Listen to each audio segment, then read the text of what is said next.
multitud, he aquí el Cordero que quita el pecado del mundo. Hablando de Jesucristo. Jesucristo es el Cordero del cual el Señor tomó como un símbolo en el Antiguo Testamento. Nuestra Biblia, la palabra de Dios, se comparte en 2 tomos, el Antiguo y el Nuevo Testamento.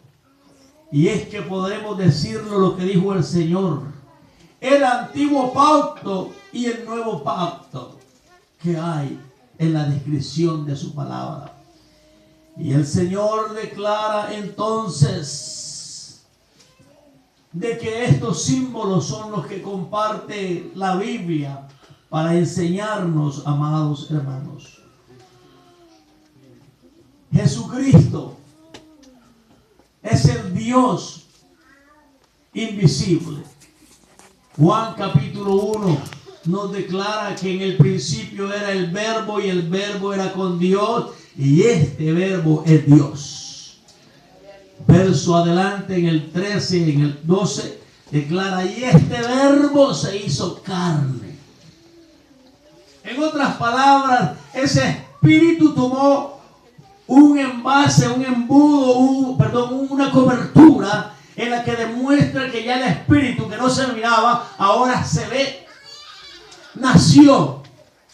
Lo que profetizó Isaías, lo que profetizaron Jeremías, hablando de que era necesario que se cumplieran las escrituras, donde nacería un niño y en sus hombros traería el principado y sería llamado admirable, consejero, Dios fuerte, Padre eterno y príncipe de paz. Ese es el nombre más admirable, el nombre de Jesucristo. El nombre más poderoso es el nombre de Jesús, donde toda rodilla y toda lengua confiesa que Él es el Señor. No hay Dios más que solo Jesucristo como Dios manifestado en carne. Primera de Timoteo capítulo 3 verso 16 dice: indiscutiblemente grande es el misterio de la piedad, Dios fue manifestado en carne. De manera que esta compasión de la cual dice: de tal manera Dios amó al mundo, se manifestó el amor de Dios por compasión a la humanidad. Pero vino a los suyos, dice Juan capítulo 1. Vino al pueblo de Israel porque lo amaba.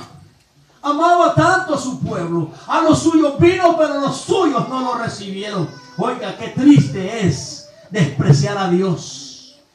Qué triste despreciar a Dios. Cuando unos desprecian, otros lo están esperando. Otros lo están deseando. Nunca desprecie usted al Señor. Y dice entonces que a los suyos vino y los suyos no lo recibieron. Pero a todos los que han creído y han recibido en su nombre, nos ha dado la potestad de ser llamados hijos de Dios. ¿Dónde están los hijos de Dios? ¡Denle la gloria a su Padre! ¡Denle la gloria al Señor! Nos dio la potestad. Es honorable, hermano, es honorable. Es honorable que usted se pare en una multitud, en una reunión. Es honorable que usted diga: yo no puedo estar en esta conversación porque soy un hijo de Dios. Es honorable que usted diga: perdóneme, pero yo no puedo hacer estas cosas porque soy un hijo de Dios. Pero es vergonzoso que un hijo de Dios esté metido en las cosas donde no debe estar. Es vergonzoso que una hija de Dios haga lo que no tiene que hacer para poner en vergüenza a nuestro Padre. Nos dio la potestad. Nos dio ese privilegio, hermanos. Un privilegio. Donde muchas veces el mundo no nos conoce porque no conocen a Dios. Está escrito. No conocen a Dios, por eso se burlan de usted muchas veces. Dice: pero usted qué pasa, y empieza, porque no conocen a Dios, tampoco le pueden reconocer a usted. que usted es un hijo de Dios. Y dice entonces de que el Señor vino a este mundo para enseñarnos su amor y su compasión y su misericordia, de la cual expresa el libro de Éxodos en el Antiguo Testamento. Nos habla de un cordero que es Jesús. Nos habla de un cuerpo que había que comerlo. Estamos hablando del cuerpo de Cristo, que había que comerlo después de guardar la sangre. La sangre de ese cordero es la misma sangre que el Señor derramó allá en la cruz del Calvario. Y cuando dijo el Señor que había que comerlo con panes sin levadura, dijo Jesucristo que el pecado es como la levadura. Por eso dijo, un poquito de levadura aleuda la masa. Y es que la masa le ponemos un poquito de levadura, se crece. Y nosotros no podemos crecernos. Tenemos que menguar para que el Señor crezca en nosotros. Nosotros tenemos que menguar. Tenemos que ser sin levadura de este mundo. Y el Señor, si se recuerdan, el Señor dice en Juan capítulo 13, si pueden abrir su Biblia, que el Señor estuvo esa noche, Juan capítulo 13, estuvo esa noche para celebrar la Pascua.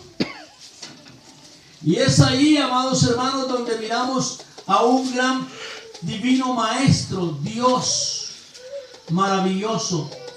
Si lo pudiera leer, hermano Juan, un momento, la escritura, Juan capítulo 13, donde el Señor se levantó esa noche. Si pueden leer los primeros versos.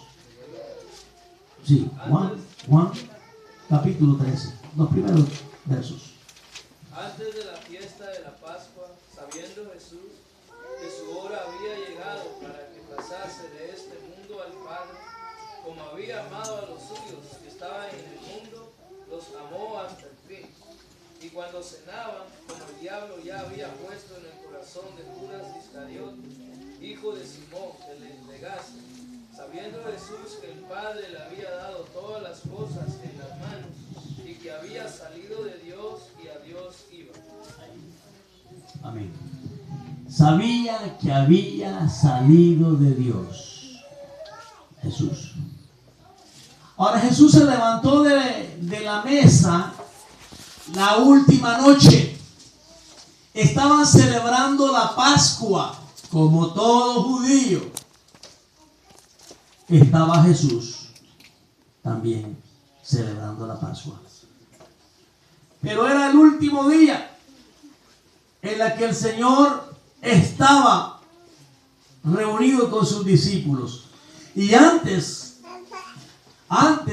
de tomar la cena, se levantó de la mesa tomando una toalla. ¿Y qué hizo el Señor? Instituyó el lavamiento de los pies. Por eso Jesús dijo: bienaventurados seréis si hacéis esto los unos con los otros. Porque el Señor estaba demandando a lo que le había dicho a Pedro. Y dijo Pedro: no, Señor, a mí no me vas a lavar los pies. Y el Señor le dijo: si quieres tener parte conmigo,